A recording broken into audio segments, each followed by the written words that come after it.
तो ये शुरुआत करने जा रहा हूं आज की सबसे बड़ी खबर के साथ, जिस पर पूरे देश में हंगामा और बवाल मचा हुआ है। एक नियम और सवर्णों ने छेड़ दिया है बड़ा रण। देखिए जरा, पूरे देश से तस्वीरें आ रही हैं। पहली तस्वीर उत्तर प्रदेश के वाराणसी की है, पीएम मोदी का संसदीय क्षेत्र जहां प्रदर्शन हो रहा है।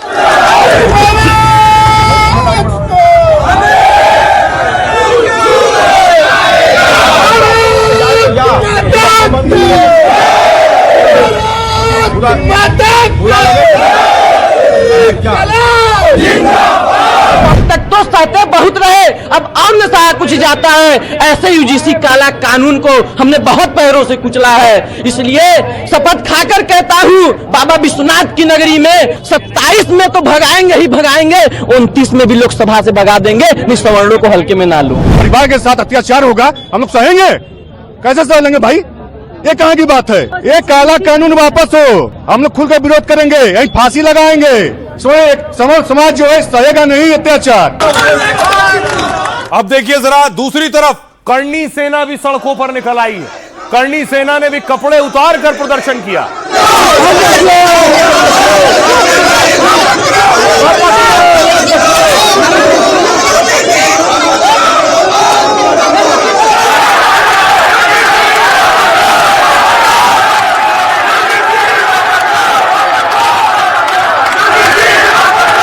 किसी जात से गलती हो सकती है, किसी धर्म की आक्रोश गलती हो सकती है, इसमें आप किसी एक व्यक्ति को गलत नहीं ठहरा सकते। इसमें मेरे बच्चों को भी सवाल है, इसके लिए मुझे अपनी जान देनी पड़ेगी। मैं जान देने को तैयार हूँ। दिल्ली तक जाएंगे, जंतर मंतर तक जाएंगे, और तब ये राष्ट्र लेवल पर होगा। अब सारे देश भर की इकट्ठा होंगी तो ये रोके नहीं रुकेगा। अब देखिए दूसरी तरफ बवाल इतना बढ़ गया है कि मंत्री जी नित्यानंद राय आज लोगों के बीच थे। मीडिया वालों ने इसी नियम, यूजीसी नियम पर देखिए सवाल पूछा है। क्या यूजीसी को लेकर यूजीसी में सर नियम में बदलाव किया गया है। स्वर्ण समाज काफी आक्रोश में है। यूजीसी को लेकर स्वर्ण समाज काफी आक्रोश में है, इसको क्या कहेंगे? राजीव भगवान विष्णु माता लक्ष्मी की जय। एसपी यादव की विजय से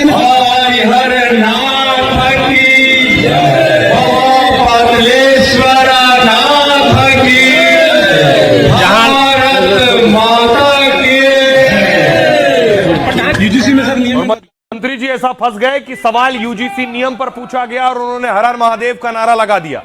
एक और तस्वीर देखिए, बिहार की राजधानी पटना में भी लोग सड़कों पर उतरे और प्रदर्शन कर रहे थे।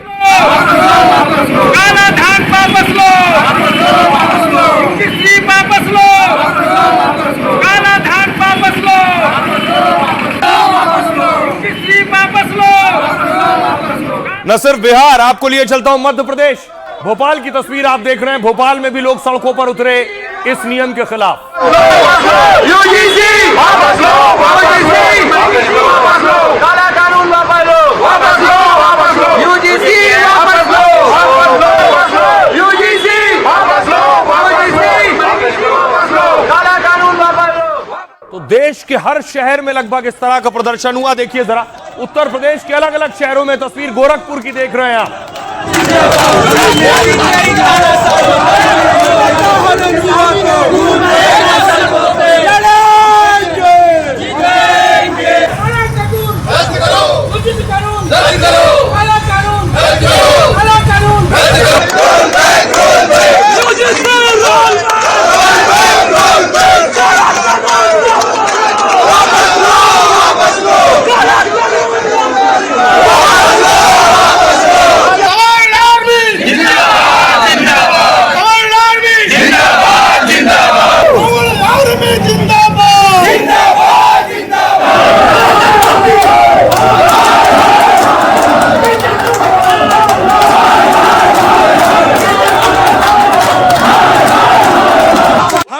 उनको गद्दी पर बैठाया है और हम लोगों के खिलाफ ये कानून हम लोग नहीं सहेंगे। काला कानून वापस होना चाहिए।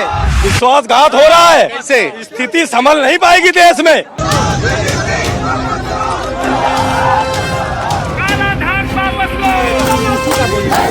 बजट से पहले देश में एक नया बवाल शुरू हो गया है। शहर शहर सवर्ण सड़कों पर उतर आए हैं, धरना प्रदर्शन कर रहे हैं और बड़े आंदोलन की चेतावनी तक देने लगे हैं। जब तक ये कानून वापसी नहीं होगा करनी सेना सड़कों पर रहेगी।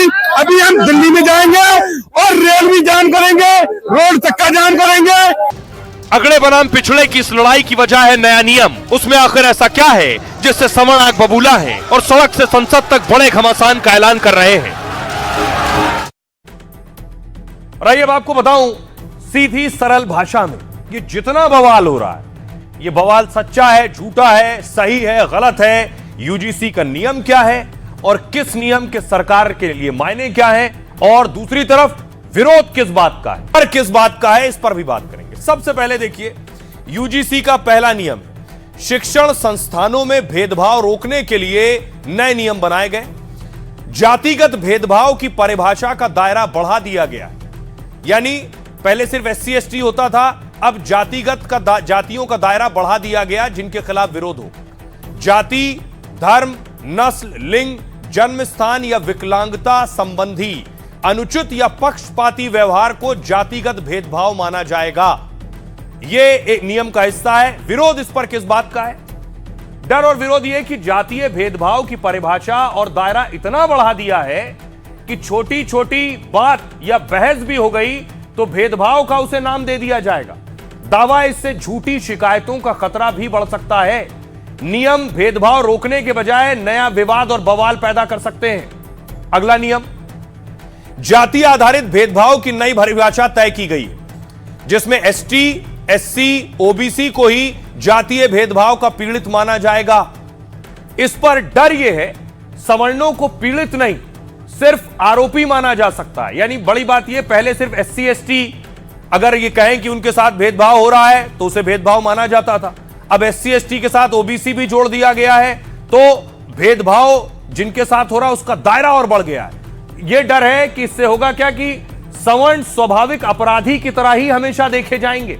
झूठी शिकायत या रंजिश के तहत भी फंसाया जा सकता है, उनका यह विरोध है। अब तक पीड़ित की कैटेगरी में सिर्फ SC ST ही शामिल हुआ करते थे, जिससे कई बार जनरल बनाम SC ST की लड़ाई हो जाया करती थी।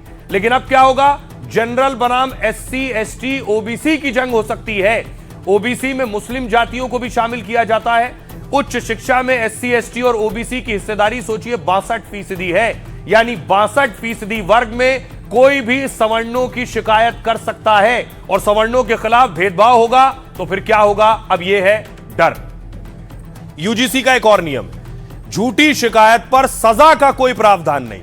यानी अगर किसी OBC ने झूठी शिकायत कर दी तो उसको सजा नहीं दी जाएगी उस झूठ पर।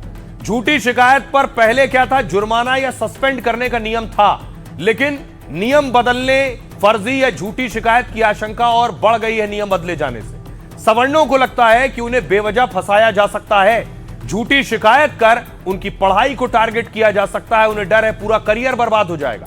मेरिट या रैंकिंग में रोकने के लिए उनकी झूठी शिकायत भी की जा सकती है। एक और नियम है जिस पर बवाल है, हर संस्थान में समानता समिति बनाई जाएगी, यानी एक कमेटी बनाई जाएगी जिसे अंग्रेजी में इक्विटी कमेटी कहेंगे और हिंदी में समानता समिति। इस समिति के अध्यक्ष कॉलेज या संस्थान प्रमुख होंगे। लेकिन बड़ी बात क्या है? SC ST OBC महिला और दिव्यांग सदस्य इसमें जरूरी होंगे। 9 सदस्य होंगे, उसमें 5 ये जरूरी है। शिकायत पर यह समिति 24 घंटे के अंदर कार्रवाई करेगी। कार्रवाई ना होने पर यूजीसी ग्रांट यानी मदद रोक सकती है। संस्थान की मान्यता रद्द करने का भी प्रावधान है। अब इस पर डर क्या है? समिति में सवर्ण यानी जनरल कैटेगरी का सदस्य जरूरी नहीं है। यह भी हो सकता है कि उसमें सारे SC ST OBC हो, तो फिर इनको न्याय कैसे मिलेगा? सवर्णों को उनका कहना यह है किसी भी शिकायत पर फैसला एक तरफा हो सकता है। 24 घंटे में कार्रवाई के दबाव से गलत फैसला भी हो सकता है, उनका कहना है। और संस्थान आर्थिक मदद या मान्यता के डर से भी फैसला ले सकती है। डर के चलते संस्थान मेरिट के आधार पर फैसला नहीं लेगी। यह है नियम और डर और विरोध। अब सुनिए जरा लोगों को वो क्या कह रहे हैं। जो हिंदुत्व की बात करते करते हिंदुओं को ही बांटने लगी। एक है तो नेक है कहते कहते अब वो खुद जाति पात में बच्चों को बांटने का काम कर रही है। तो हमारा एक ही मांग है कि यूजीसी द्वारा जो काला कानून आया गया है, जो जातियों को बांटने का कानून आया है, वो जल्द से जल्द वापस हो। इस तरह का कानून लाकर हमें आपस में ही लड़ाने का काम क्यों हो रहा है? ये सरकार ये सब क्यों कर रही? एक तरफ आप कहेंगे कि एक रहिए, नेक रहिए, साथ में रहिए, एक तरफ करके इस देश में हमारा कोई अधिकार नहीं है सर। हम बस वोट देने के लिए हैं। अभी हम दिल्ली में जाएंगे और रेल भी जाम करेंगे, रोड चक्का जाम करेंगे और नेताओं के घरों में प्रदर्शन करेंगे। इससे हमारे बच्चों के भविष्य से खिलवाड़ किया जाएगा, निर्दोष बच्चों को फंसाया जाएगा, जो कहीं नौकरी के लायक नहीं रहेंगे, महिलाएं पीड़ित होंगी। जो काला कानून आया है, क्या इसी के लिए महाराणा प्रताप ने घास की रोटी खाई थी? क्या इसी के लिए हमारे वीर शिवाजी भगवा के लिए जान दे दिए? हम सभी लोग समानता के लिए आए हैं, तो समानता मिलनी चाहिए हम सबको। हर समाज एक होना चाहिए। ये नहीं कि SC ST OBC और फॉरवर्डों में लड़ाया जाए और फिर उसके बाद हिंदू मुस्लिम करके आपस में बांटा जाए। हिंदू हिंदू करके भाजपा आई है, ऐसे ही हिंदू हिंदू करके रोते हुए भाजपा को वापस जाना पड़ेगा। पूर्वजों ने इसको फलीभूत किया, आगे बढ़ाया। आज हमारे ही समाज के लोग, सवर्ण समाज के लोगों को प्रताड़ित किया जा रहा है। यूजीसी में हमारे बच्चे जो है वो पढ़ने के लिए जाएंगे, वहाँ उनके ऊपर मुकदमा लिखा जाएगा, 3 साल की सजा होगी। हम लोग क्या करें, कहाँ चले जाएं? ये हम लोग इसीलिए यहाँ ज्ञापन देने के लिए आए हैं। सरकार केवल जाति भेदभाव बनाना चाहती है, जाति में ऊंच नीच करना चाहती है, इसलिए लाखों छात्र घेराव करेंगे और आगे से सरकार का और विरोध करेंगे। ये जातीय डिस्क्रिमिनेशन फैलाना चाहता है, जातीय भेदभाव फैलाना चाहता है इस देश में, युवाओं को लड़ा करके आपस में इस देश में गृहयुद्ध खड़ा करना चाहता है। ये गृहयुद्ध कराना चाहता है। ये नेता तानाशाही कर रहे हैं। ये तो गृह युद्ध की तैयारी कर दिए मोदी जी। आखिर ऐसा क्यों किए उन्होंने? ये सवर्णों के साथ ऐसा भेदभाव क्यों है? अब देखिए जरा, ये लड़ाई यहां तक पहुंच गई है कि अगली जाति के सवर्ण अधिकारी इस्तीफा तक दे रहे हैं। फिर देखिए, ये बरेली के सिटी मजिस्ट्रेट अलंकार त्रिपाठी कल इस्तीफा दिया था, आज देखिए प्रदर्शन में शामिल हुए।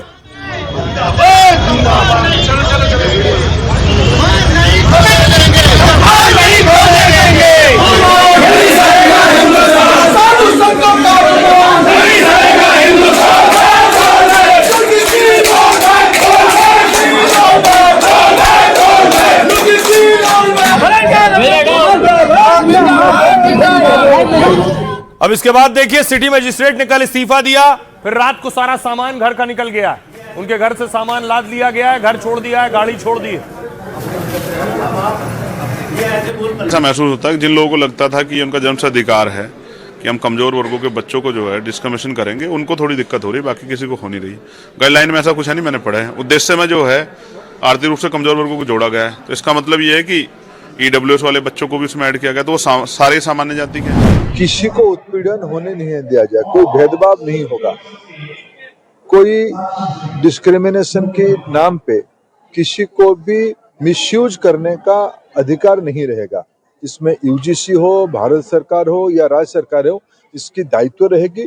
मैं आश्वस्त करता हूँ, उसको जो व्यवस्था हुई है, भारत की कुछ भी व्यवस्था हो, संविधान की परिधि के अंदर होगा।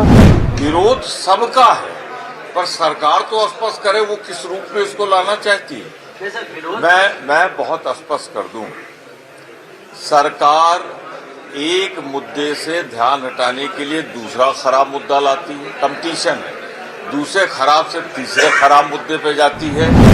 अब इसकी समीक्षा हो रही। मैं व्यक्तिगत अपनी राय जहाँ तक है, मैं चाहूंगा कि इस कमेटी जो बने सभी लोग, सभी वर्गों के मिला के बने, ताकि किसी के साथ पक्षपात ना हो सके। अहिल्याबाई होलकर की मूर्ति सरेआम तोड़ दी बुलडोज करके बनारस में मणिकर्णिका घाट पे, और अब यूजीसी बिल लाकर उसमें भी आप लोगों को बांटने का काम करते, केवल सत्ता के लिए।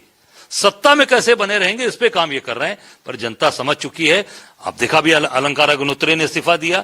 मैं मांग करूंगा भाजपा से, विधायक और मंत्रियों से भी जल्दी इस्तीफा दे दीजिए। पहली बात, यूजीसी के मामले में सुप्रीम कोर्ट का फैसला है, तो अगर उसमें कमी है, जिसको संज्ञान में है कि इसमें ये दिक्कत है, तो सुप्रीम कोर्ट में अपना वकील लेकर के दायर करना चाहिए कि ये कमी इसमें ऐड कर लिया जाए। तो मामला सुप्रीम कोर्ट का है, उसमें सरकार से कोई मतलब नहीं है। मेरा यह मानना है कि जो सबके हित के अंदर हो, उसको हमारे शिक्षा मंत्री धर्मेंद्र प्रधान जी को इस पर स्पष्टीकरण देकर लोग चीजों को आगे बढ़े उससे पहले कि इसके क्या कारण है चेंज करने के, उससे अगर जनता को अवगत कराएंगे और सही फैसला सरकार को लेना चाहिए। अगड़ों और सवर्णों का विरोध इस बात को लेकर है कि उस कैटेगरी में उन्हें नहीं रखा गया। उनका कहना है अगर विरोध ओबीसी के साथ हो सकता है तो विरोध अगड़ों के साथ भी हो सकता है। वो हमेशा कटघरे में क्यों खड़े रहे, और क्या विरोध भेदभाव सियासतदानों ने नहीं किया? ये आरोप लगे बसपा पर भी, ये आरोप लगे लालू यादव पर भी। चुनाव के दौरान इन सियासी पार्टियों के नारे ये बताते हैं कि कैसे चुनाव में सवर्णों को टारगेट किया गया, अगली जातियों को टारगेट किया गया। इसलिए कोई ये कहे कि अगली जाति के साथ भेदभाव नहीं होता है, ये गलत है। उसकी नजीर आपके सामने मैं रखने जा रहा हूं। सबसे पहले नारा देखिए, तिलक तराजू और तलवार, इनको मारो जूते चार। ये अगली जातियों के खिलाफ नारा था। बीएसपी और मायावती ने यह नारा दिया तो हकम मच गया था। तिलक का मतलब था ब्राह्मण समाज यानी सवर्ण, तराजू का मतलब था कायस्थ, वो भी सवर्ण में आते। तलवार के जरिए क्षत्रिय यानी ठाकुरों को टारगेट किया गया। दलित पिछड़ों को साधने के लिए सवर्णों पर हमला हुआ। सवर्णों ने भारी प्रदर्शन और विरोध किया तो नारा बदलना पड़ गया। और ये यही नहीं खत्म हुआ, यह भी भेदभाव की कैटेगरी में आता है। नया नारा, ब्राह्मण बनिया ठाकुर चोर, बाकी सारे DS4, कांशीराम के दौर का नारा। मायावती के गुरु रहे कांशीराम ने नारा दिया था। इस नारे के जरिए भी उनके टारगेट पर सवर्ण थे। दलितों को साथ लाने के लिए 45 साल पहले नारा दिया था। DS4 का मतलब था दलित शोषित समाज संघर्ष समिति, यानी सवर्णों के विरोध के नाम पर संगठन बनाया था। मायावती के गुरु के नारे पर भारी विवाद और हंगामा भी हुआ था। और दूर मत जाइए, लालू यादव का दिया नारा, भूरा बाल साफ करो। इस नारे को लालू यादव की सियासत से जोड़ा जाता है। भा से भूमिहार, रा से राजपूत, बा से ब्राह्मण और ला से लाला, मतलब सवर्ण जातियों को हाशिए पर ढकेलने का फॉर्मूला था ये। 1990 के दशक में लालू के इस फॉर्मूले से जातिगत तनाव बढ़ा, लेकिन पिछड़ा और अति पिछड़ा को साथ लाने में कामयाब रहे। साथ में लालू ने MY यानी मुस्लिम और यादव का भी कार्ड खेला है। 15 साल तक इसी फॉर्मूले से RJD बिहार की सत्ता में रही, पर जब भूरा बाल बराबर सवर्ण एकजुट हुए तो लालू सत्ता से बाहर हो गए। अब सोचिए जरा, ये बताता है कि कोई अगर ये कहे कि भेदभाव सिर्फ एक तरफा है तो ऐसा नहीं। आंख खोल कर देखिए तो दूसरी तरफ भी सवर्ण और अगड़े भी कहीं ना कहीं और बहुत बार इस तरह के भेदभाव से गुजरते हैं। अब सुनिए जरा लालू यादव की बेटी मीसा भारती क्या कह रही हैं। तो राष्ट्रीय जनता दल अपनी तरफ से पूरी कोशिश करेगी कि बजट सेशन में हम लोग इस बात को वहाँ पे रखने का काम करें। विरोध का कोई औचित्य नहीं है, लेकिन तथाकथित उच्च जाति का दम भरने वाले लोग जो भी इसका विरोध कर रहे हैं वो परंपरागत रूप से अनुसूचित जाति, अनुसूचित जनजाति और पिछड़े वर्गों के साथ भेदभाव करने के आदि उनको पीड़ा हो रही है। अब देखिए जरा, ये मामला सुप्रीम कोर्ट के आदेश पर ही नियम बने और यह मामला दोबारा सुप्रीम कोर्ट पहुंच गया है। देश की सबसे बड़ी अदालत में इस मामले पर सुनवाई होगी, यानी सुप्रीम कोर्ट तय करेगा नियम में क्या बदलाव संभव है। कोर्ट में क्या हुआ, अगड़ा बनाम पिछड़ा की लड़ाई सुप्रीम कोर्ट तक आई है। सुप्रीम कोर्ट में यूजीसी के नए नियमों को चुनौती दी गई है। याचिका एडवोकेट विनीत जिंदल की तरफ से दी गई, जिसमें जनरल कैटेगरी के साथ भेदभाव के आरोप लगाए गए। नए नियम सामान्य वर्ग के मौलिक अधिकारों का उल्लंघन है। याचिका में नए नियमों को लागू करने पर रोक की मांग की गई। कोर्ट से अपील की गई है कि नया नियम सही जातियों के लिए हो। दरअसल 2 स्टूडेंट्स की आत्महत्या के बाद नए नियम बनाए गए। दिसंबर 2012 में यूजीसी के कॉलेजों, यूनिवर्सिटीज में कुछ नियम लागू थे। वो नियम शैक्षणिक संस्थानों में जातीय भेदभाव रोकने के लिए बने थे। उन नियमों में सिर्फ सुझाव और जागरूकता थी, कोई सजा नहीं थी। जनवरी 2016 में हैदराबाद के छात्र रोहित वेमुला ने खुदकुशी कर ली, आपको याद होगा। 2019 में महाराष्ट्र के दलित डॉक्टर पायल तडवी ने जान दे दी। रोहित और पायल ने जातीय उत्पीड़न से तंग आकर यह कदम उठाया था। अगस्त 2019 में दोनों छात्रों के परिजनों ने सुप्रीम कोर्ट में याचिका दाखिल की और कॉलेज में जातीय भेदभाव के नियमों को सख्त बनाने की मांग की। तो यह मामला वहीं से उठा है।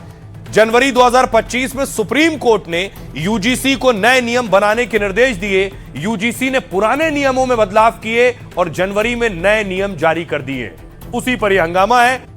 वकील साहब जो कोर्ट गए, विनीत जिंदल, उन्हें सुनिए जरा। रूल्स आए हैं उनको लेकर हमारे कुछ ऑब्जेक्शंस हैं। सबसे पहले मेंटेनेबिलिटी की बात है कि सेक्शन 12 और सेक्शन 23 यूजीसी एक्ट जो है वो ये कहता है कि यूजीसी का जो काम है वो यूनिवर्सिटीज को ग्रांट देना और यूजीसी जो टेक्निकल एजुकेशन है उसको कैसे चलाया जाए उसकी बात करती है। उसमें कहीं भी ये नहीं है कि यूजीसी स्टूडेंट्स को लेकर या स्टेक होल्डर्स को लेकर कोई कानून बनाए या कोई रूल्स फ्रेम करे।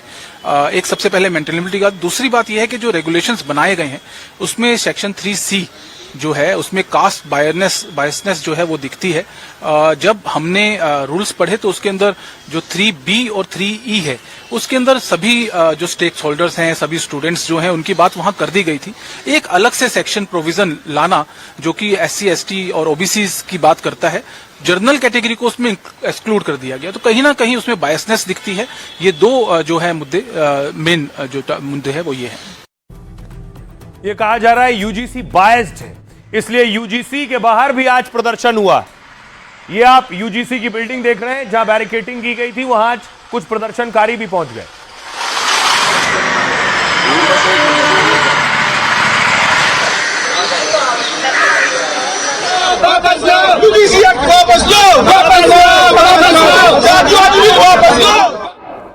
अब आइए आपको बताऊं, सारा बवाल यूजीसी के नियम को लेकर है।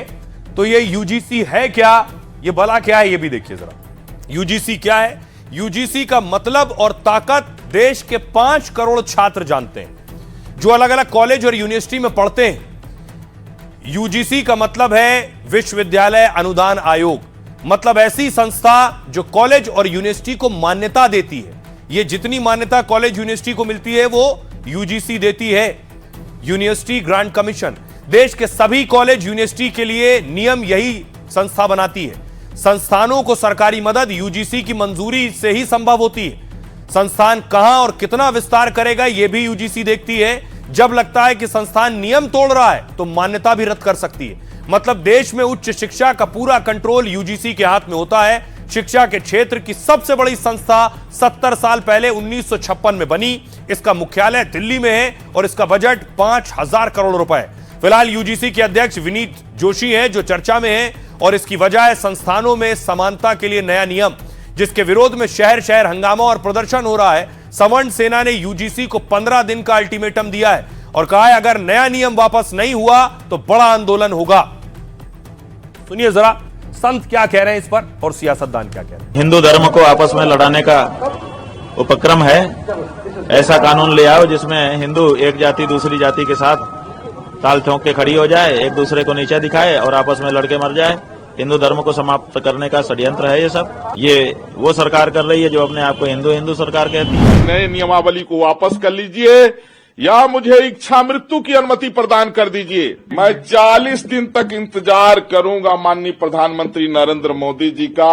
आशा करूंगा कि आप लोगों को जातियों में नहीं बांटेंगे, जाति के नाम पर नहीं लड़ाएंगे और निर्दोषों को आप नहीं फंसाएंगे। आप भेदभाव खत्म करने के नाम पर जिस तरह से इसकी नई नियमावली थी कि अगर निर्दोष को कोई फंसा दिया तो फंसाने वाले को पनिशमेंट नहीं मिलेगा, इससे बड़ा अन्याय और कुछ नहीं हो सकता है।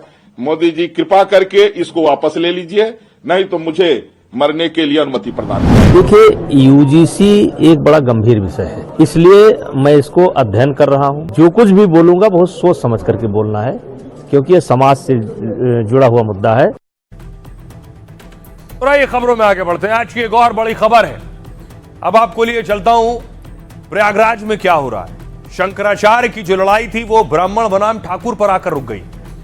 शंकराचार्य पर ब्राह्मण ठाकुर आमने सामने। सबसे पहले देखिए आज शंकराचार्य बाहर निकले, लोगों के बीच थे, वरना अपनी वैनिटी में चले जाते हैं। मुसलमान हिंदू के बीच नहीं है आज लड़ाई, अंग्रेज और भारतीय के बीच में नहीं है आज लड़ाई नकली हिंदू और असली हिंदू के बीच में आ चुकी है। प्रमाण यही है कि सत्ता में रहकर भी गौ माता की हत्या को बढ़ावा देना ये सच्चा हिंदू कर सकता है और असली हिंदू कर सकता है। आज लड़ाई मुसलमान हिंदू। तो दूसरी तरफ शंकराचार्य के समर्थन में प्रयागराज में कंप्यूटर बाबा ने धुनी रमा दी।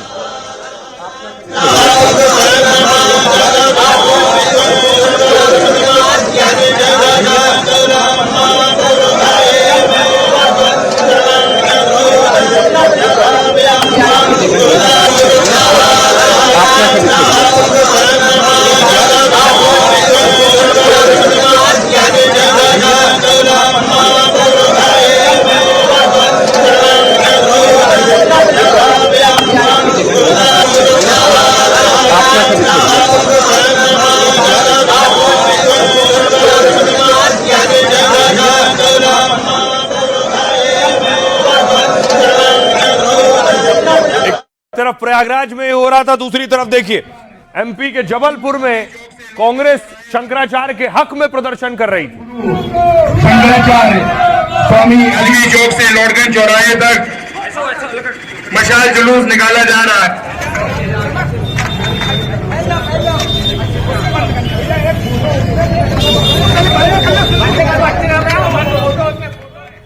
और दूसरी तरफ एक अधिकारी ने शंकराचार्य के हक में इस्तीफा दे दिया। अलंकार त्रिपाठी, कल इनके बारे में आपको बताया था, यूजीसी और शंकराचार्य के अग्निहोत्री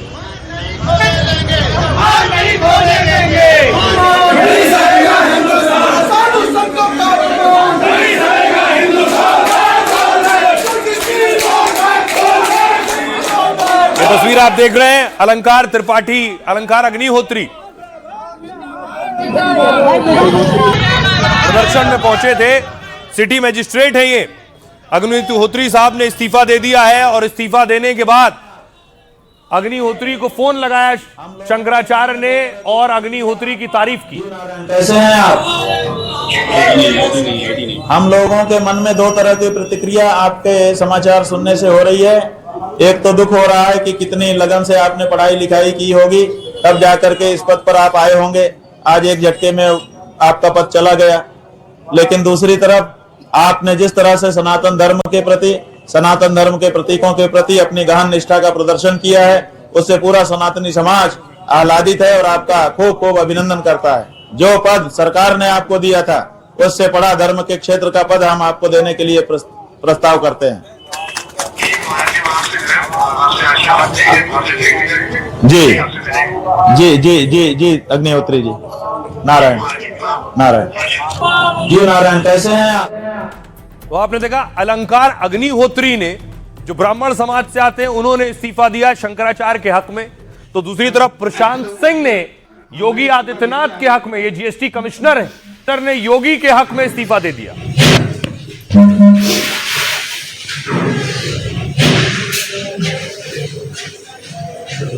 हेलो, हाँ मैंने इस्तीफा दे दिया है।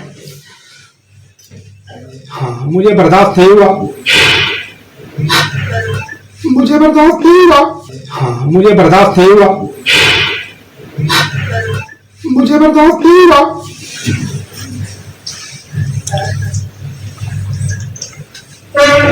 जिसका नमक खाते हैं उसका इलाज आधा करना चाहिए, मुझे बर्दाश्त नहीं हुआ।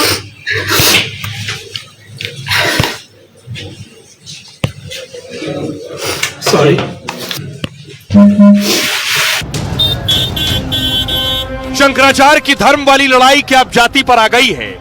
क्या शंकराचार्य का मुद्दा अब ब्राह्मण बनाम ठाकुर होता जा रहा है? क्योंकि उत्तर प्रदेश में इस्तीफों की झड़ी लग गई है, एक के बाद एक बड़े अफसर रिजाइन करने लगे हैं। कोई शंकराचार्य के सम्मान में योगी सरकार के खिलाफ खड़ा हो गया है, तो कोई योगी के लिए बड़े सरकारी पद को ठोकर मार रहा है। तो उनके शिष्यों के साथ बूढ़े बूढ़े सन्यासियों के साथ, आप सोचिए, पैरों से, लात से, जूते से मारा गया है।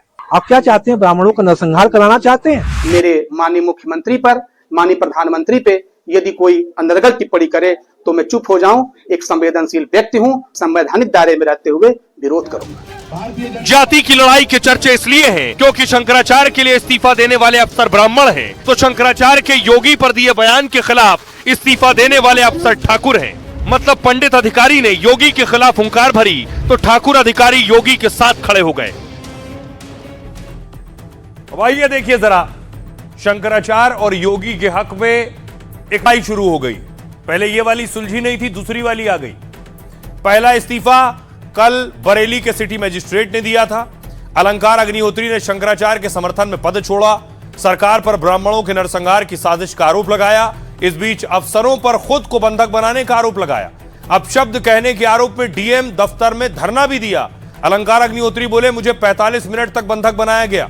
हालांकि योगी सरकार ने अलंकार का इस्तीफा मंजूर नहीं किया है, उल्टा उनके खिलाफ सख्त कार्रवाई करते हुए सस्पेंड कर दिया है। सिटी मजिस्ट्रेट से सरकारी गाड़ी और बाकी सुविधाएं ले ली गई हैं। यह विवाद चल ही रहा था, एक और बड़े अफसर ने इस्तीफा दे दिया। आज अयोध्या के डिप्टी कमिश्नर प्रशांत सिंह ने पद छोड़ दिया, लेकिन उन्होंने यह इस्तीफे का फैसला शंकराचार्य के खिलाफ लिया।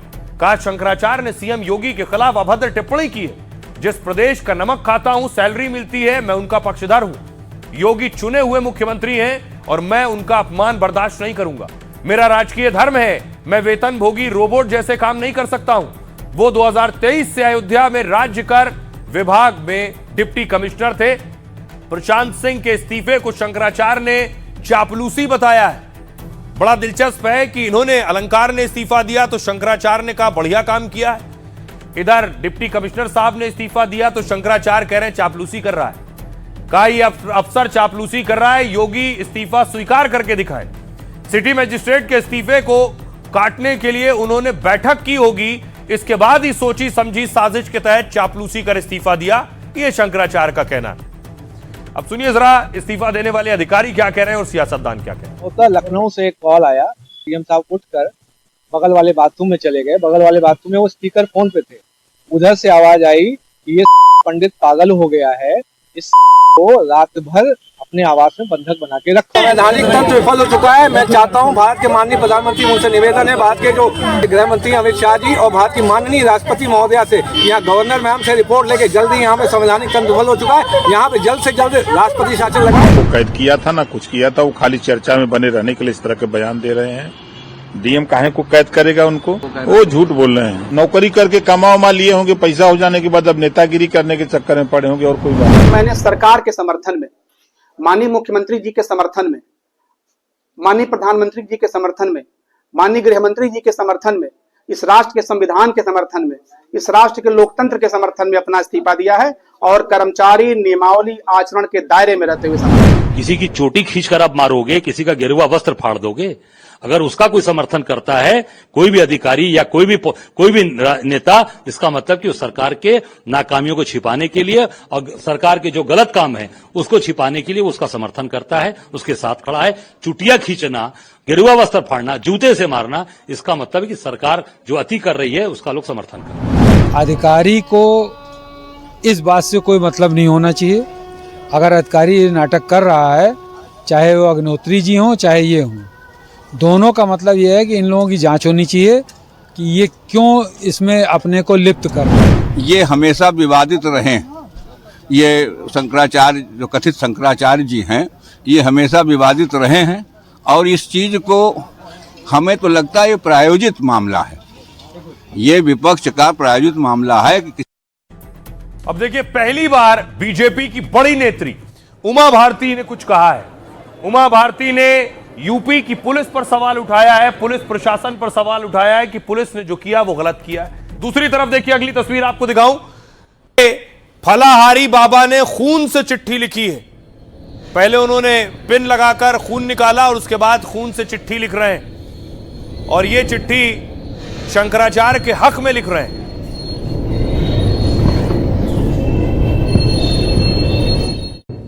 अब देखिए जरा उमा भारती क्या कह रही है और फलाहारी क्या कह रहे हैं। बीजेपी की फायर ब्रांड नेता उमा भारती का बड़ा बयान आया है। उमा भारती ने शंकराचार्य विवाद पर प्रशासन को फटकारा है। कहा शंकराचार्य से सबूत मांगकर मर्यादा का उल्लंघन किया गया, क्योंकि प्रशासन को शंकराचार्य होने का सबूत मांगने का हक नहीं है। यह अधिकार सिर्फ शंकराचार्य और विद्वत परिषद के पास है।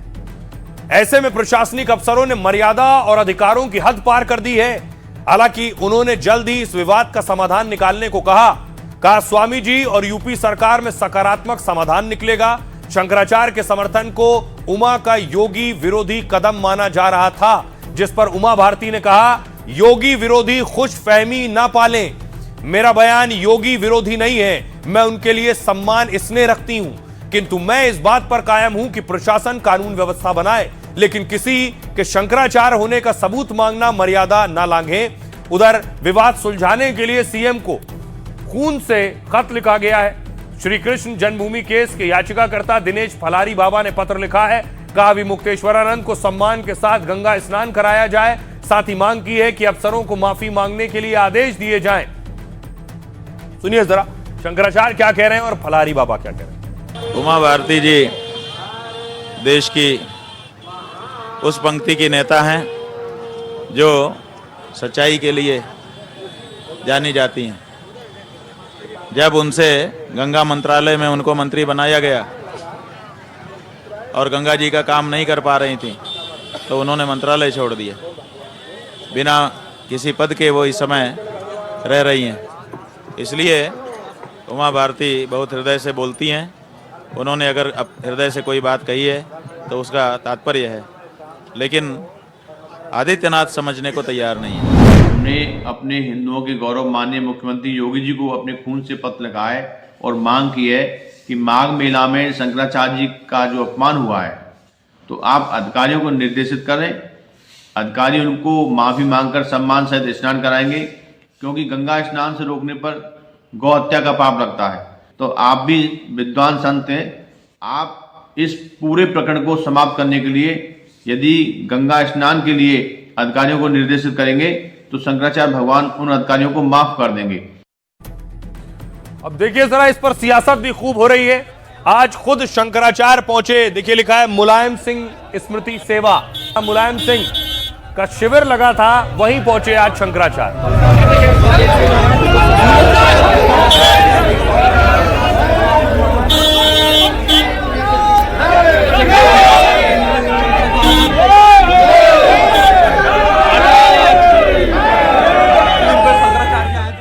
शंकराचार्य की एक और तस्वीर सामने आई आज उनके शिविर में, उनके पंडाल में।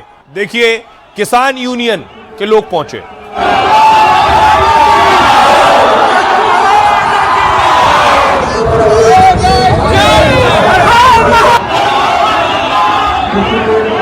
अब एक सवाल यह है कि कहीं शंकराचार्य का शिविर और खुद शंकराचार्य सियासत का अखाड़ा तो नहीं बन रहे हैं, सियासत का अड्डा तो नहीं बन रहा है। आज शंकराचार्य अपने हाथों से दूध पिला रहे थे लोगों को।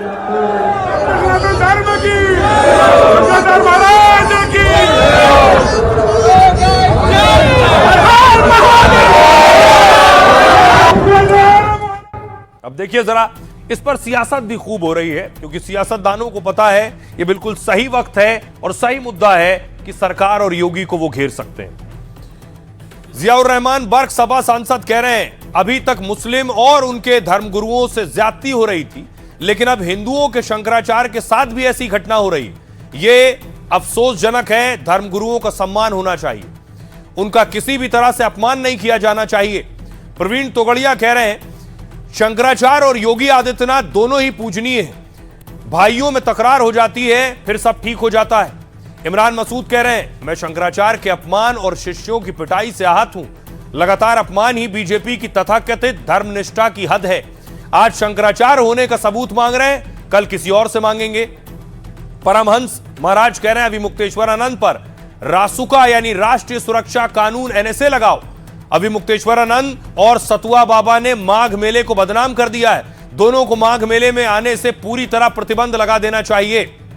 सुनिए जरा पॉलिटिकल लीडर्स को वो क्या कह रहे हैं। शंकराचार्य के साथ जो व्यवहार हुआ है इससे पूरा देश दुखी है। पूरा देश देख रहा है भारतीय जनता पार्टी को कि भारतीय जनता पार्टी का व्यवहार कैसा होता है। जैसा मुस्लिम भाइयों के साथ व्यवहार है वैसा ही आज शंकराचार्य जी के साथ व्यवहार भारतीय जनता पार्टी ने किया है। जो भी विवाद है वो धार्मिक, सांस्कृतिक और संतों में है, इसलिए किसी को उसमें कोई दखल देने की जरूरत नहीं है। समाज को चलाते हैं, संसार को चलाते हैं, ये सब मिलकर बहुत जल्दी इस समस्या का समाधान कर लेंगे। बहुत सारे ऐसे लोग होते हैं जिनकी चुनावी कीड़े जिनको काटने लगते हैं, राजनीति की बू आने लगती है जिनमें। बहुत सारे ऐसे लोग हैं जिनके पास अकूट संपत्ति होती है और वो सरकारी नौकरी छोड़ के किसी बहाने से और वो फिर उस मैदान में हीरो की तरह अपने को पेश करके प्रस्तुत होना चाहते हैं। शंकराचार्य जी को नोटिस देंगे कि आप शंकराचार्य हो कि नहीं हो ये साबित करो। कोई संवैधानिक पद पे बैठे हैं क्या वो साबित करेंगे, या वो किसी राजनीतिक पद पे हैं वो साबित करेंगे। वो सर्वोच्च पद पे आसीन है। और कुंभ हो रहा था तब शंकराचार्य नहीं थे क्या? आज उन्हें आप शंकराचार्य, कल किसी को भी कुछ मानने से इनकार कर दोगे। स्नान करने से जानबूझ के किसी को रोका जाता है तो वाकई में निंदनीय है। शंकराचार्य ही नहीं, आम आदमी के साथ भी इस प्रकार का अभद्र व्यवहार कतई नहीं हुआ। मैं इसको शंकराचार्य भी नहीं कहूंगी, इसका दोषी ये ही है, इसको संत नहीं कहना चाहिए। सिर्फ 4 वेद कंठस्थ होने से आप शंकराचार्य नहीं होते, ये आत्मज्ञान से शून्य आदमी। हमारे अखाड़े की एक महामंडलेश्वर ने उस पर कुछ टिप्पणियां करी हैं जो हम उससे दूर हैं, उनका पर्सनल होगा। किन्नर अखाड़े का कोई विचार विमर्श इस टॉपिक पे है ही नहीं। अब सवाल यह है कि क्या जो शंकराचार्य के नाम पर सियासत हो रही है, शंकराचार्य बनाम योगी पर, वो यहीं रुक जाएगी? बजट सत्र आ रहा है, क्या ये संसद सत्र में तो हंगामा नहीं होगा इस पर? क्योंकि आज ऑल पार्टी मीटिंग थी, सर्वदलीय बैठक थी बजट सत्र को लेकर। ऑल पार्टी मीटिंग में भी शंकराचार्य का मुद्दा उठ गया।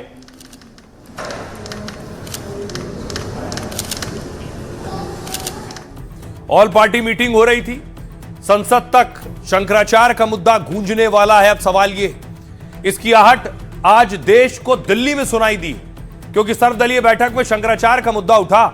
आम आदमी पार्टी ने इस मुद्दे को रखा बैठक में, आजाद समाज पार्टी ने भी इस मुद्दे को सुलझाने को कहा। दरअसल आम बजट सत्र को लेकर सभी दलों की बैठक हुई। केंद्र की बुलाई गई बैठक की अध्यक्षता राजनाथ सिंह कर रहे थे। 39 पार्टियों के 51 सांसदों ने इस बैठक में हिस्सा लिया। जब बजट सत्र में होने वाले कामों और मुद्दों की चर्चा हो रही थी, तभी आम आदमी पार्टी सांसद संजय सिंह ने शंकराचार्य का मुद्दा उठाया। संजय सिंह ने इस मामले में योगी सरकार को फेल बताया, कहा राज्य सरकार इस मुद्दे को सुलझाने में असफल रही, लिहाजा केंद्र सरकार को शंकराचार्य मामले में हस्तक्षेप करना चाहिए। केजरीवाल की पार्टी चाहती है कि केंद्र सरकार शंकराचार्य से बात करे। संजय सिंह ने कहा कि सरकार को तुरंत उनसे बात करनी चाहिए। यही तेवर नगीना से निर्दलीय सांसद चंद्रशेखर ने भी दिखाए। सांसद चंद्रशेखर ने शंकराचार्य के मुद्दे को सबके सामने उठाया। एनडीटीवी से बातचीत में चंद्रशेखर ने शंकराचार्य का समर्थन किया, कहा यूपी सरकार शंकराचार्य को लेकर तानाशाही कर रही है और उनके शिष्यों के साथ गलत हुआ है, सरकार को माफी मांगनी चाहिए। सुनिए इस पर दोनों सांसदों को, जिन्होंने ऑल पार्टी मीटिंग में इस मुद्दे को उठाया है। प्रदेश सरकार तानाशाह होगी तो केंद्र सरकार को जो है इस विवाद को निपटाने के लिए उनसे केंद्र सरकार को माफी मांगनी चाहिए। उसमें क्या है? मैं तो उनकी विचार से सहमत नहीं हूँ, असहमति है मेरी। लेकिन अगर अन्याय किसी के साथ होता तो हम लोग तो कहते हैं, हम तो जो शिष्यों के साथ हुआ चोटी पकड़ के और ये सब चीजें, ये गलत है, ये अपमानजनक है, ऐसा नहीं करना चाहिए था। 100% नाकाम रही है इसीलिए। और आप देखिए वहां जाके लोग डरा रहे, धमका रहे, वो भी ठीक नहीं। तो आपको लगता है केंद्र को हस्तक्षेप करना चाहिए? निश्चित करना चाहिए। अगर 9 दिन 10 दिन हो गए, एक मुद्दे का समाधान नहीं हो रहा है जिसको लेके पूरे देश में रोष है, तो निश्चित रूप से केंद्र सरकार को हस्तक्षेप करना चाहिए। और आइए खबरों में आगे बढ़ते हैं। आज की एक और बहुत बड़ी खबर है। खबर यह है कि महाडील हो गई है, लेकिन महाडील से क्या क्या सस्ता होगा ये मैं आपको बताऊंगा।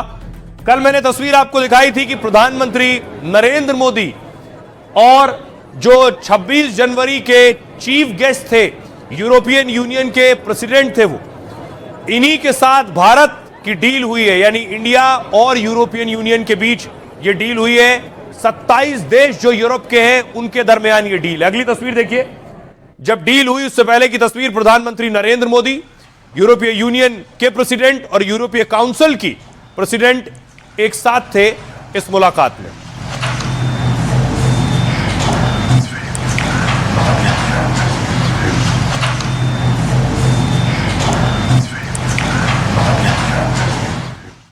और उसके बाद देखिए जब इस समझौते पर हस्ताक्षर हुए वो तस्वीर है। इससे बहुत बड़ा बदलाव आने जा रहा है। पूरे देश के लिए ये बहुत अच्छी खबर है। आज भारत ने अपने इतिहास का अब तक का सबसे बड़ा फ्री ट्रेड एग्रीमेंट संपन्न किया है। For opening a new chapter in EU-India friendship, and this is exactly what we have achieved together today. Today is a historic moment. We are opening a new chapter in our relations. अब मैं आपको बताऊं महाडील से क्या क्या बदलने वाला है, क्या क्या सस्ता होने वाला है। सबसे पहले तो गाड़ियां, यूरोपीय कारों के दीवानों को महाडील से सबसे ज्यादा फायदा होगा। जिन कारों की कीमत 16 लाख रुपए से ऊपर है, इन कारों पर ड्यूटी घटाकर 40% कर दी जाएगी। धीरे धीरे इसे घटाकर 10% तक किया जाएगा। अभी इन कारों पर 70 से 110% तक टैक्स लगता है। इससे इन लग्जरी कारों की कीमतों में भारी कमी आ जाएगी। दूसरी तरफ देखिए, भारतीय कपड़ों पर लगने वाली ड्यूटी खत्म हो जाएगी। इससे भारत बांग्लादेश वियतनाम को पीछे छोड़ नंबर 1 बन सकता है। हीरे जवाहरात और लेदर कारोबारियों के लिए भी बड़ा मार्केट यूरोप का खुल जाएगा। समझौतों के बाद कैंसर की दवाएं सस्ती हो जाएंगी, कई गंभीर बीमारियों की दवा, मेडिकल मशीनरी भी सस्ती हो जाएगी। भारत की जेनरिक दवाएं यूरोप के 27 देशों तक पहुंच सकेंगी। फार्मा केमिकल सेक्टर में भारत का व्यापार 30% तक और बढ़ेगा। और साथ ही हवाई विमान के पुर्जे, मोबाइल पार्ट सस्ते हो जाएंगे। इससे भारत में इलेक्ट्रॉनिक्स और मैन्युफैक्चरिंग की लागत घटेगी और इससे मोबाइल और दूसरे इलेक्ट्रॉनिक सामान सस्ते हो जाएंगे। इतना ही नहीं, लोहे, स्टील और केमिकल उत्पादों पर भी टैरिफ घट जाएगा। इससे कंस्ट्रक्शन, इंडस्ट्रियल सेक्टर में कच्चे माल की कीमतें और गिरेंगी। इससे घर बनाना, औद्योगिक सामान खरीदना सस्ता हो सकता है। फ्रांस, इटली और स्पेन की शराब पर ड्यूटी में अभी ड्यूटी भारी है, बहुत ज्यादा है। पहले 150% तक आयात शुल्क लगता था, अब इसे घटाकर 20% कर दिया जाएगा। अब सुनिए जरा प्रधानमंत्री नरेंद्र मोदी क्या कह रहे हैं इस डील पर।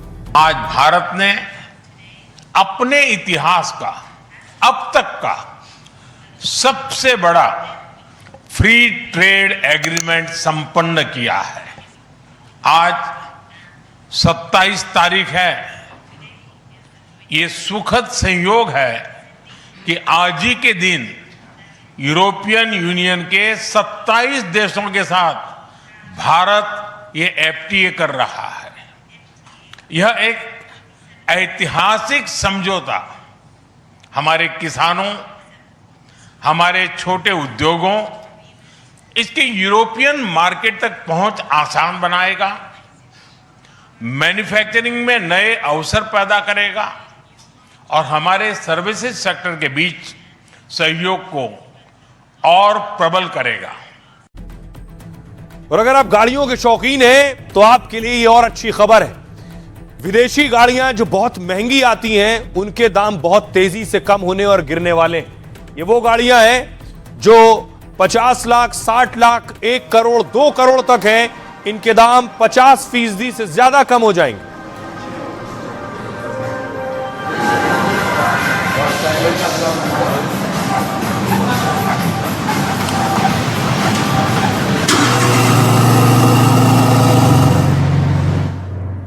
अब देखिए जरा गाड़ियों के दाम कहां से कहां जाने वाले हैं।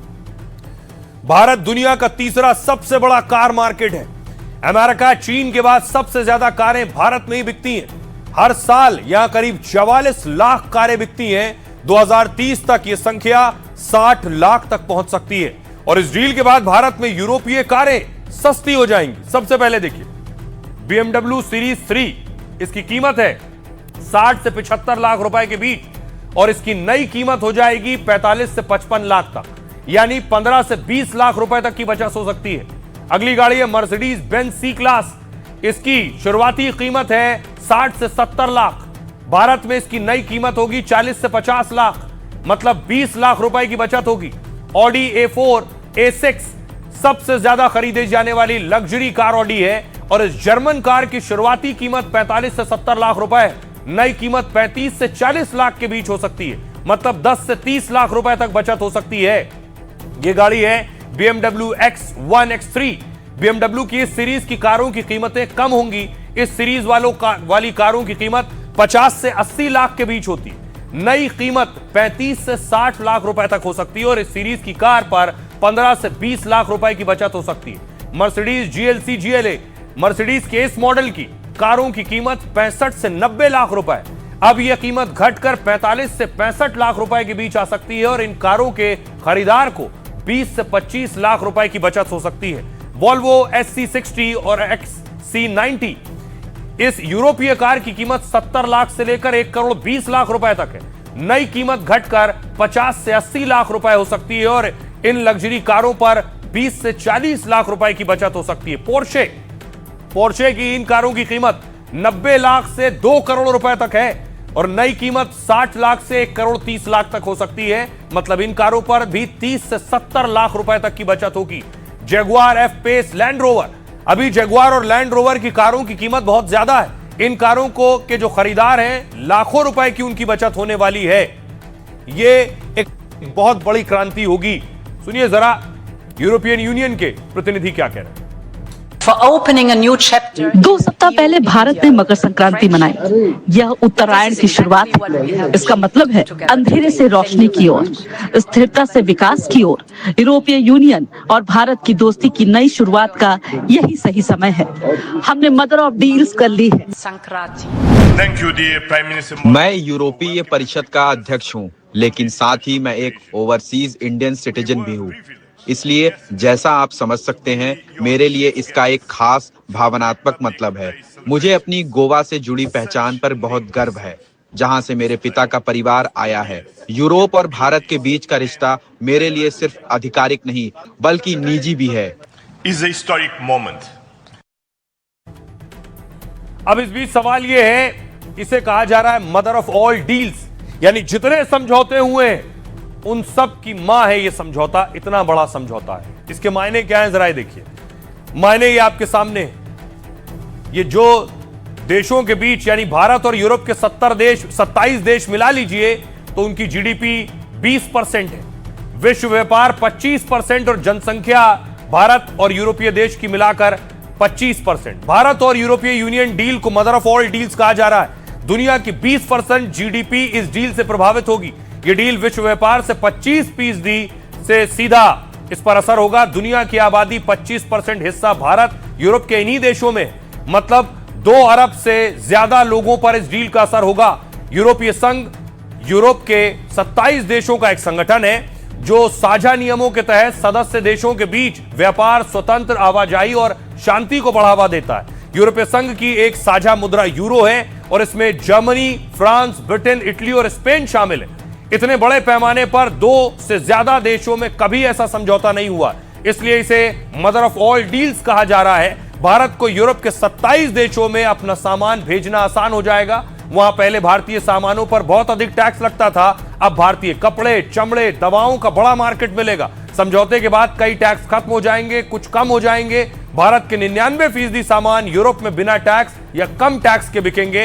इससे यूरोप में भारतीय सामानों की डिमांड और बढ़ेगी। भारत में फैक्ट्रियों में अब ज्यादा ऑर्डर आने लगेंगे। इससे उत्पादन बढ़ेगा और रोजगार के नए अवसर भी बनेंगे। डिमांड को पूरा करने के लिए कारीगरों की जरूरत होगी, तो व्यापारियों के साथ बेरोजगारों को भी मौका मिलेगा। भारत ने किसानों के हितों का पूरा ख्याल रखा है। दूध, अनाज, फल, सब्जी क्षेत्र में समझौते नहीं हुए, वो समझौते से बाहर हैं। हर साल 43,000 करोड़ रुपए के टैरिफ कम होंगे और भारत यूरोप में लाखों लोगों के लिए रोजगार के मौके बनेंगे। सुनिए जरा इस डील पर सियासतदान क्या कह रहे हैं। बहुत महत्वपूर्ण समझौता भारत और यूरोपियन यूनियन के बीच हुआ है। भारत न केवल अपनी प्रगति और विकास बल्कि दुनिया के विकास में भी अपना क्या योगदान दे सकता है, इस दिशा में निरंतर प्रयत्न कर रहा है। जहां हमारे कन्वर्जेंसेस हैं, जहां डेमोक्रेसी, रूल्स बेस्ड ऑर्डर पे विश्वास रखते हुए हम आगे बढ़ते हैं, कोऑपरेशन करते हैं, तभी दुनिया भी आगे एक साथ बढ़ती है। और आज खास करके जब यूरोपियन यूनियन पे एक प्रेशर आया हुआ है, यूएस और जो उनके रिलेशनशिप हैं वो कहीं कहीं कमजोर हो रहे हैं, तो उस समय पे हमारे देशवासी जो 1.4 बिलियन पीपल हैं, जो हमारी ग्रोथ रेट है, उन सबको ध्यान में रखते हुए उसको और प्रगति और एक्सेलरेट करने के लिए ये। और खबरों में आगे बढ़ते हैं। आज की एक और बड़ी खबर है, कल गणतंत्र दिवस था और गणतंत्र दिवस पर नेताओं को भी न्योता दिया गया था। मंत्री तो थे, विपक्ष के नेता भी थे, लेकिन राहुल की कुर्सी पर किचकिच हो गई। तस्वीर मैं आपको दिखाऊं, राहुल गांधी जहां बैठे हुए थे, ये राहुल की तस्वीर है। कांग्रेस कह रही है राहुल को तीसरी पंक्ति में जगह दी गई है, इस पर बवाल हुआ। उसके बाद कांग्रेस ने एक और तस्वीर पोस्ट की और कहा कि जब Advani ji leader of opposition थे तो उन्हें अग्रिम पंक्ति में यानी आगे जगह दी गई थी, इस सवाल हुआ।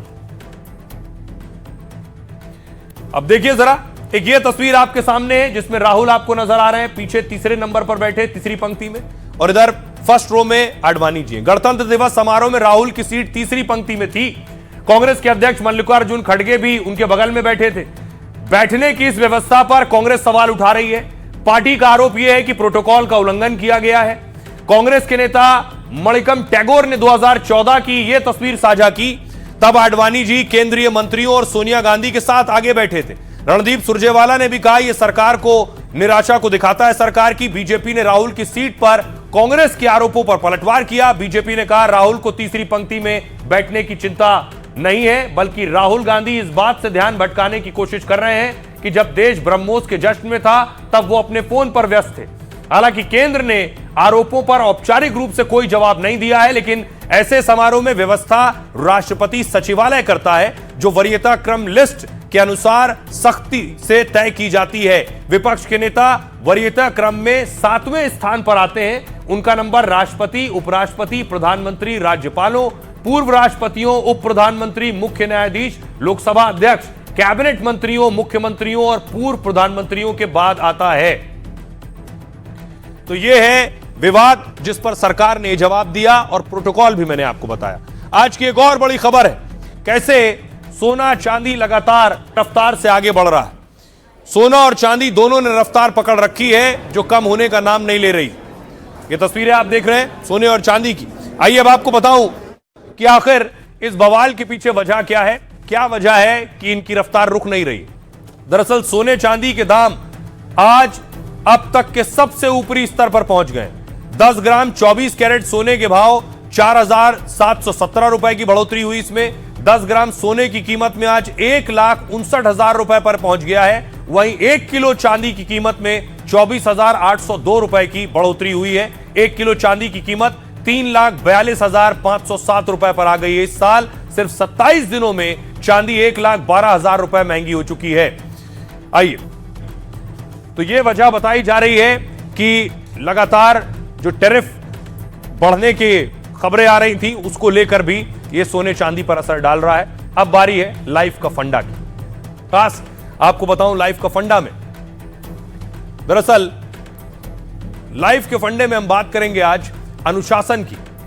जिंदगी में एक आदत है जो 99% लोगों को पीछे छोड़ देती है, और वो है हथियार अनुशासन का। अनुशासन के दम पर आप जिंदगी में कई नामुमकिन और मुश्किल चीज भी हासिल कर सकते हैं। गांधी जी अनुशासन की सबसे बड़ी मिसाल है। आजादी की लड़ाई में उनके रास्ते बहुत सी कठिनाई आई, लेकिन अनुशासन और दृढ़ संकल्प के दम पर वो कभी पीछे नहीं हटे। चाहे सुबह उठना हो या सफाई के काम करना हो, गांधी जी वक्त और नियम के बड़े पाबंद थे। उन्होंने सत्य और अहिंसा को जो हथियार बनाया, वो एक तरीके से अनुशासन का ही हिस्सा था। वरना अंग्रेजों की दमनकारी नीतियों के सामने बहुत से लोगों का धैर्य और संयम जवाब दे गया, लेकिन गांधी जी अनुशासन के दम पर अड़े रहे और यातना झेली। जेल गए, लेकिन अनुशासन में टस से मस नहीं हुए। वो जानते थे कि नदी और समंदर तभी लोगों के काम आते हैं जब वो नियम और मर्यादा में रहते हैं।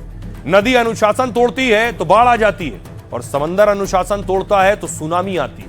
इसी तरह हमारे छोटे छोटे लक्ष्य भी अनुशासन के बिना अधूरे रह जाते हैं। इस तरह गांधी जी ने लाइफ का बड़ा फंडा दिया, जिसने अपने आप को वश में कर लिया और अनुशासन को हथियार बना लिया। जिंदगी में उसके लिए कुछ भी नामुमकिन नहीं है। तो जहां से जो अच्छा हासिल हो उसे अपनाएं और अपनी जिंदगी में उतारें। अपना और अपनों का बहुत बहुत ख्याल रखिए। रुक रहे ब्रेक के लिए।